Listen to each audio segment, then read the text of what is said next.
Of those matchups you noted there, Jeremy. Thanks so much for the latest.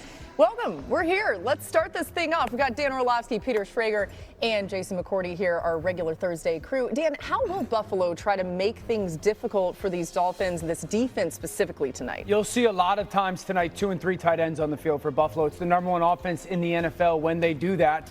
And the way that they can get simplistic in their run game when they'll take Dawson Knox and Kincaid and Jackson Hawes and run the football, or some of their play action game that allows them to. Just look at Josh Allen. Multiple tight ends. So not just 2. They will line up at 3 with 3 on the field at times. Josh is unbelievable in it. And then James Cook running the football is very good in it as well. So this is a thing that has become a staple for their offense through 2 games. It's also something Miami defensively struggles with a ton. I would be surprised if more than 30 to 40% of the snaps tonight are not with at least 2, if not 3 tight ends in the field. Absolutely. Yeah, to your point, that 3 tight end set has kind of taken the place of the extra tackle, what we saw Joe Brady do last 100%. year. And to be honest, everything has worked against the Miami Dolphins in this defense. Sure. They've been abysmal, second to last when it comes to third down conversion and second to last when it comes to points. So as I look at this game, the front 7 for the Miami Dolphins, they went into this season, and the secondary was a mess because Kader Kohou gets hurt. They signed Artie Burns. He gets hurt. They rolled out there in their first game of the season. It was the first time that set of 5 players ever played in a game together. Minka Fitzpatrick is the anchor there, but Rasul Douglas now steps in for a cornerback run where guys like Storm Duck are hurt, and that was your #1 cornerback. So I don't see how Miami can stop this Buffalo Bills offense. Can you once again say that name? Storm Duck. Yeah, #1 North Carolina. Storm Incredible Duck. name. Yeah. Love that guy. North Carolina. Peter, it has been, as you heard Jeremy alluding to, a rough start to the season for Miami. How crucial is tonight for Mike McDaniel? Yeah, you take a temperature online or on the message boards or with Dolphins fans who are very, very sensitive right now about the future of their team, and it might be that this is do or die. If he's fired, he's out. I don't get that sense. Speaking of people in Miami, it's like it's a long season. They almost won last week. And you look at what they've got next week on the schedule. On this network, Monday Night Football with the great Dan Orlovsky in the booth. Let's go, Dan. Jets versus Dolphins in Miami. If you get blown out tonight, it's not good, and there will be people calling for McDaniel's head.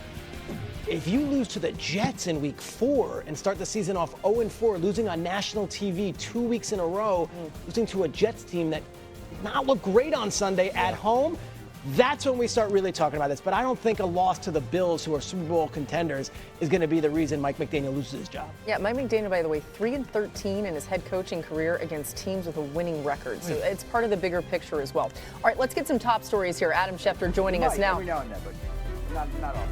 Oh, hey, Adam. What's going on? Let's start in Washington. Was Jayden Daniels on the practice field today?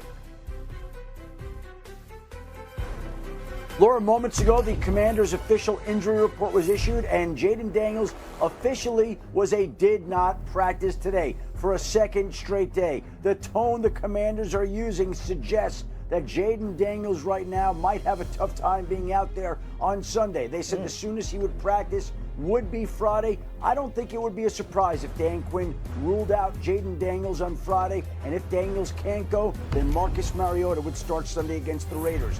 Aaron Glenn, the Jets head coach, already has ruled out Justin Fields for Sunday's game at Tampa against the Buccaneers. Tyrod Taylor will step in and replace Fields.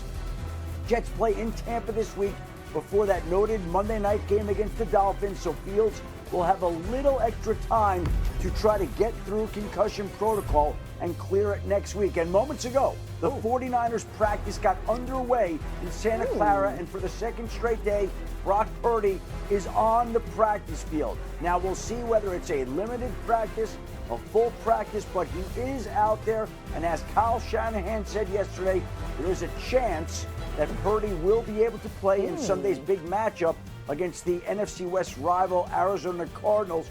We'll see. Again, I think they're comfortable with Mac Jones, and if Purdy is not fully there, then it's easy to turn to Mac Jones with the success he had last week at New Orleans. But for now, Purdy is out there on the practice field for for a second straight day. That raised our eyebrows in here. We'll talk about that game in just a little bit. So more on Purdy to come. But huge NFC playoff rematch this week as the Rams head to Philly, where Saquon torched L.A. en route to the NFC Championship game. Of course, the Eagles running back isn't the only one having their way with this Rams run defense. Look at this. Since the start of last season, including the playoffs, the Rams have allowed the third most yards before contact per rush.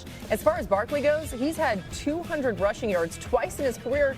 Both came against the Rams last season. J-Mac, that Rams defense got run all over last year in their two matchups with Philly. Saquon, obviously a big part of that. How can they avoid that same fate, though, this week? Yeah, those two games, they rushed for 599 yards. But when you go back and you look at the divisional game, yeah, it is insane. Saquon's still running. That's that second game in the playoffs, so they were better than what you look at it. Most of his yards, 140, came off 2 runs. This was the longest in the game. Right now, they have a great setup. Jared Verse jumps into the gap. Now you have 2 guys there, which opens up a free lane for Saquon Barkley. If they don't do that, and they play the way they did on 24 of the 26 carries of shutting him down, limiting him to 60-something yards, they'll be able to pass rush. And when they're able to pass rush, it creates different things. You're going to see Young off the ball here. He's going to come and wrap around the right side of your screen. But watch Jared Verse. Watch what he does to Mekhi Becton when he comes in. That is a stunt, my friends. You're coming in, you're trying to clear a path for your buddy, but you open it up for yourself and you end up with the sack. They sacked Jalen Hurts 7 times in that divisional game. When they're able to stop the run and they can get after the passer, that's when they're at their best. So they're going to have to be undisciplined, or disciplined, yes, unselfish. Yep. They got to pitch a shutout. That's their challenge, I think, if you look at last year, to your point, and really going against a back like Saquon, it's not every single snap.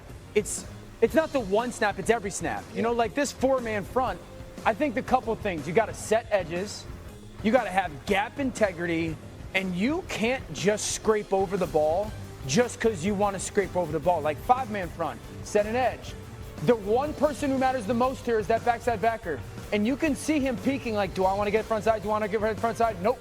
I think the unselfish element of not wanting to be hero ball is going to be huge. Because, J-Mac, to your point, like when they get into pass coverage situations, I think they're really good. I think they play with great leverage. I think they tie the moment of disguise or rotation with their pass rush. Yeah. It's just, can they get there? And can they be perfect? Like, against Saquon and this off, you have to be perfect. Belichick used to always say it, against a back like that, everyone's at the point of attack. So to your point, whether you're on the front side of the plane, he's running towards you, or you're on the back side and you think, oh, play's going away from me, just like that, Saquon can make a jump cut, and now he's right in your face. But you got to do it like with discipline, right? It's not like everybody run to the ball. No, it's got to be controlled. The point of attack. If you're not disciplined, then you screw your guys on the other side of the ball. So you have to make sure at all times you are disciplined, whether the play's coming to you or away from you. All right, so J-Mac's going to break down defense better than anybody on TV. You're going to break down offense better than anyone down on TV. What the heck do I bring? I bring you this. Everyone get to know the name Brad Rogers. Who is Brad Rogers? Brad Rogers is the official for Sunday's game. And you better believe the league office and the Rams have been in a lot of discussions this week about how this tush-push is going to be officiated. They had a lot of discussions about it last year in the snow, and look what I'm showing right here. This is a 4th and 1. The Eagles do a tush-push, and guess what? The officiating crew had been hearing about it all week long. They called a false start.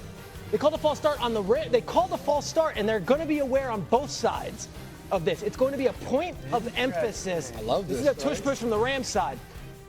Everyone's talking about tush-push.